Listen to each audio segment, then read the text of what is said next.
No ignores este video. Dios tiene un mensaje para ti hoy, una revelación que cambiará la forma en que ves la historia de nuestro Señor. Si buscas la bendición que solo el Evangelio puede dar, quédate conmigo. En los próximos minutos descubrirás el propósito divino que rodeó el nacimiento de Jesús. Vivimos hoy rodeados de incertidumbre, falta de paz, ansiedades que nos consumen, un mundo que parece alejarse de Dios. ¿Te has preguntado alguna vez cómo era el mundo cuando Cristo vino a la tierra? Conocer ese contexto es la llave para entender su victoria sobre el enemigo. En este video recibirás una revelación histórica respaldada por la Sagrada Escritura y la tradición católica. Al final, juntos ofreceremos una oración poderosa que sellará la bendición que buscas. Primero debemos situarnos en el gran escenario del Imperio Romano. Y Augusto, el primer emperador, había instaurado la Pax Romana, una paz que, aunque aparente, mantenía bajo su dominio a todo el mundo conocido.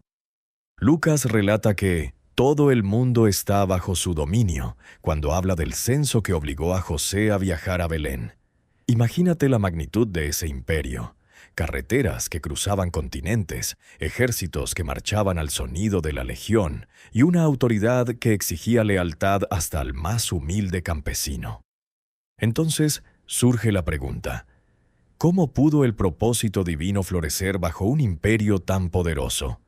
En medio de esa vastedad, la provincia de Judea se encontraba bajo la atenta mirada de Roma, pero conservaba su identidad única. El templo de Herodes, majestuoso y renovado, se erigía como el corazón religioso del pueblo judío. Allí la ley mosaica guiaba la vida diaria. Y los fariseos y saduceos debatían fervientemente sobre la interpretación de la Torá. Isaías proclamó: «El Mesías vendrá y será llamado Príncipe de Paz». Ese anhelo resonaba en cada sinagoga, en cada familia que esperó al ungido que traería la redención. ¿Qué esperanzas alimentaban al pueblo? ¿Qué enemigos internos y externos enfrentaban? La vida cotidiana del pueblo era simple pero cargada de significado. Los campos de trigo y cebada se extendían bajo el sol ardiente de la región. Los mercados de Jerusalén se llenaban de aromas de aceitunas, pan recién horneado y la voz del pregonero anunciando las nuevas. La familia de José, como muestra el Evangelio de Mateo, vivía en obediencia y humildad, aceptando la voluntad del Señor sin vacilar. Visualiza a María, joven y virgen, recibiendo la visita del ángel Gabriel, y a José, él luchando entre la tradición y la fe. Esta escena nos invita a reflexionar. ¿Cuántas veces en nuestra vida sentimos el temblor del llamado divino y respondemos con la misma fe? Ahora adentrémonos en la compleja estructura social que marcó los tiempos de Jesús. Los judíos estaban divididos en diversas corrientes. Los fariseos, guardianes de la ley oral. Los saduceos, aristócratas que controlaban el templo. Los esenios, retirados en el desierto buscando la pureza. Y los celotes, dispuestos a la lucha armada contra la ocupación romana. Cada grupo representaba una visión distinta del propósito divino, y sus tensiones creadas por la opresión romana alimentaban un clima de expectativa y conflicto. Podemos ver en estos enfrentamientos una señal de que el enemigo ya estaba al acecho, preparando el terreno para la gran victoria de Cristo. Y en medio de esa fragmentación, la esperanza del Mesías se mantuvo viva. Los profetas habían anunciado que el Redentor vendría a liberar al pueblo no solo de la tiranía externa, sino también de la esclavitud del pecado. La profecía de Miqueas hablaba de un gobernante que nacería en Belén, una señal que resonaría en los corazones de quienes ansiaban la liberación. La narrativa bíblica nos muestra cómo la promesa se tejía en cada rincón de la vida judía, desde el estudio de la Torá hasta las celebraciones de la Pascua, cuando el pueblo recordaba la salida de Egipto y la mano poderosa de Dios. En la escena del nacimiento, la orden de César Augusto para un censo obligó a José y María a viajar a Belén, cumpliendo así la profecía. La llegada del niño Jesús bajo una humilde cruz de madera, en medio de los pastores y los sabios que siguieron la estrella, simboliza la victoria de la luz sobre la oscuridad. Cada detalle, cada paso está impregnado de la bendición que el Padre Celestial derramó sobre la humanidad. Ahora, querido hermano, te invito a detenerte un instante y meditar sobre lo que hemos descubierto. ¿Qué piensas tú de este contexto tan lleno de contrastes y desafíos? Déjame tu reflexión en los comentarios. De verdad quiero saber tu perspectiva. Si este mensaje está resonando en tu corazón, dale like, porque juntos podemos profundizar más en la verdad que nos guía. Continuaremos explorando cómo la vida pública de Jesús, sus enseñanzas y sus milagros surgieron en medio de una Jerusalén bajo control romano, y cómo su cruz se convirtió en la señal de la victoria definitiva sobre el enemigo del pecado. Mantente atento, porque la revelación que está por venir te mostrará la profundidad del amor divino que transformó la historia para siempre. Continuemos entonces nuestro viaje a través del tiempo, adentrándonos en la vida pública del Maestro, en la Jerusalén que latía bajo el yugo de la gran Roma, y en la luz que emanó de sus palabras, capaz de atravesar las sombras del pecado y del enemigo. En aquel entonces, la ciudad santa estaba marcada por la presencia de los soldados romanos, por los tributos que el pueblo debía pagar, y por la constante sensación de que la libertad había sido arrebatada. Las calles de piedra resonaban con el paso de los centuriones, y los mercados bullían con voces que anunciaban el intercambio de granos, de aceite y de telas.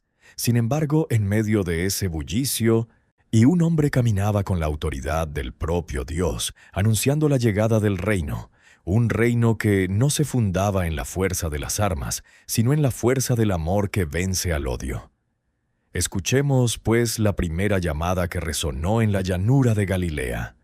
Arrepentíos y creed en el Evangelio. Aquellas palabras, pronunciadas por Jesús, no eran meramente una invitación a cambiar de conducta, sino una revelación profunda de la misericordia que el Padre derrama sobre cada criatura. Cada vez que el mensajero pronuncia ese llamado, el silencio se vuelve pesado, como si el Espíritu mismo esperara la respuesta del corazón del oyente. ¿Qué significa realmente arrepentirse? No es solo sentir remordimiento, sino reconocer la derrota del pecado y decidir seguir el camino que conduce a la victoria sobre el enemigo. En sus enseñanzas, Jesús utilizó parábolas que, a primera vista, parecían simples relatos de la vida cotidiana, pero que, bajo la mirada del corazón atento, revelan misterios eternos. Pensemos en la parábola del sembrador, donde la semilla representa la palabra de Dios, y los diferentes tipos de terreno simbolizan la receptividad del alma humana. Cuando el sembrador deja caer la semilla sobre la tierra fértil, la vida brota y produce fruto abundante. ¿No es esa la misma promesa que hoy nos ofrece el Señor, que si recibimos su palabra con fe, nuestra vida dará frutos de santidad y esperanza? Otro ejemplo es la parábola del buen samaritano, donde el mensaje trasciende las barreras culturales y religiosas de la época. En ella, el que muestra compasión es el que verdaderamente vive según la ley del amor. Jesús, al contar esa historia, confronta a sus oyentes con la realidad de que el enemigo del pecado no solo se encuentra fuera de nosotros, sino también dentro, en la indiferencia y el egoísmo que nos alejan de la caridad. ¿Cuántas veces hemos pasado de largo a nuestro prójimo sin reconocer que cada gesto de amor es una victoria sobre esa oscuridad interior? Los milagros que acompañaron su ministerio son testimonios vivos del poder divino que se manifestó en la tierra. Recordemos la curación del ciego de nacimiento, donde Jesús tomó tierra, la mezcló con saliva y la aplicó sobre los ojos del hombre. En ese acto, el Señor no solo devolvió la vista al enfermo, sino que devolvió la luz a una vida entera. Cada sanación, cada liberación, es un signo de la victoria final que el Creador ha preparado para la humanidad, la liberación del pecado y la restauración de la comunión con el Padre. En el caso de la multiplicación de los panes y los peces, la abundancia que brotó del poco recurso que los discípulos poseían simboliza la generosidad del Dios que siempre provee, aun cuando el mundo parece estar sumido en la escasez. Ese milagro nos recuerda que la verdadera riqueza no se mide en tesoros terrenales, sino en la capacidad de compartir la gracia que hemos recibido. ¿No es, entonces, la entrega desinteresada el camino que nos lleva a la plenitud del reino? Jesús también mostró su poder sobre la naturaleza cuando calmó la tempestad con una simple orden: silencio, estática. El mar, que normalmente representa el caos de la vida, se sometió a su palabra, y los discípulos, atónitos, comprendieron que el Señor domina incluso los elementos más indómitos. Esa escena nos invita a reflexionar. ¿Qué tormentas internas podemos calmar al confiar plenamente en la autoridad del Cristo sobre nuestras vidas? Sin embargo, no todo fue luz y victoria sin resistencia. La oposición se manifestó tanto entre los fariseos como entre los saduceos, y también entre los mismos discípulos que, a veces, dudaban de la magnitud del propósito divino.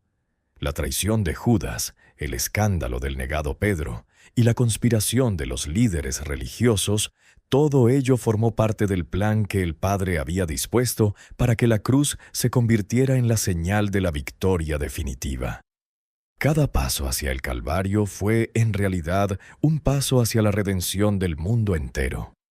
Cuando Jesús subió al Monte de los Olivos y oró en el huerto de Getsemaní, el peso del futuro lo aplastó, pero su entrega a la voluntad del Padre fue total. Allí, bajo la sombra de los olivos, escuchó la voz del Espíritu Santo diciendo: «Esta es mi voluntad». En ese momento el enemigo del pecado parecía más cercano que nunca, pero la obediencia del Hijo mostró que la victoria no depende de la fuerza humana, sino de la fe inquebrantable en el plan divino. La pasión, la crucifixión y la muerte en la cruz son el clímax de la historia que hemos recorrido. La cruz, símbolo de sufrimiento y humillación, se transformó en el altar del amor supremo.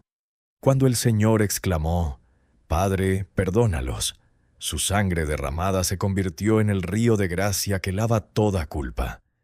Cada clavo clavado, cada martirio, ahora es una señal de que el enemigo del pecado fue derrotado, no por la violencia, sino por el sacrificio que demuestra la infinita misericordia de Dios. ¿Puedes imaginar la magnitud de esa victoria cuando el Cordero de Dios tomó sobre sí el peso de la humanidad y al morir abrió las puertas del cielo para todos los que creen? El sepulcro vacío 3 días después confirma la promesa de la resurrección. La piedra removida, la tumba vacía, el ángel que anuncia la buena nueva, son testigos de que la muerte misma ha sido vencida. El Señor resucitado se aparece a sus discípulos, les brinda la paz que el mundo no puede dar, y les entrega la misión de ser luz en medio de la oscuridad. Cada aparición es una reafirmación de que la victoria sobre el enemigo está asegurada, y que la fe del creyente es el instrumento mediante el cual esa victoria se extiende a cada rincón del planeta. Entonces, querido hermano, al contemplar este vasto panorama histórico, ¿qué sentido encuentras en el contraste entre la opresión romana, la esperanza judía y la revelación del Cristo? ¿Cómo impacta en tu vida diaria saber que el mismo Dios que permitió que un niño naciera en una humilde caverna, también concedió que ese niño pudiera transformar la historia con su muerte y resurrección? Deja tus pensamientos en los comentarios. Tu testimonio es una ofrenda que enriquece a toda la comunidad. Si este mensaje ha tocado tu corazón, te invito a que le des al botón de «Me gusta», pues ese gesto sencillo es una señal de que deseas seguir profundizando en la verdad que el Señor nos revela. Asimismo, si deseas recibir más enseñanzas que alimenten tu fe, suscríbete al canal y activa la campanita para que no te pierdas la siguiente entrega, donde exploraremos la vida de los primeros mártires y la expansión del Evangelio en medio de la persecución. Ahora, para cerrar este segmento y preparar tu espíritu para la oración final, tomemos un momento de silencio interior. Imagina la cruz que se alza sobre el horizonte, la luz que emana del sepulcro vacío, y permite que esa luz penetre en lo más profundo de tu ser. Pide al Espíritu Santo que ilumine tu camino, que te conceda la fortaleza para vivir según el Evangelio y que te ayude a ser testigo de la victoria que Cristo ha obtenido sobre el pecado y la muerte.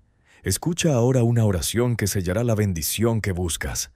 Señor Jesucristo, Rey de reyes y Señor de los siglos, que tú que naciste en la humildad de Belén, creciste en sabiduría bajo la sombra del templo y entregaste tu vida en la cruz por nuestra salvación, te imploro que derrames sobre mí la gracia del Espíritu Santo. Que mi corazón se abra a tu amor, que mi mente comprenda la profundidad de tu enseñanza y que mis manos sean instrumentos de tu paz. Concede a mi familia la protección del ángel guardián, a mis hermanos la luz de la fe y a los que sufren la consolación de tu presencia. Que la victoria que obtuviste sobre el enemigo se haga viva en cada paso que demos y que, al final de nuestros días, podamos escuchar tu dulce voz diciendo: «Bien hecho, buen y fiel siervo». Por la intercesión de la Virgen Santísima, Madre de la Iglesia, y de todos los santos, te lo pedimos. Amén.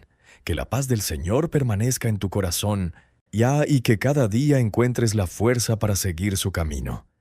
Mantente firmes, hermano, porque la victoria ya es nuestra.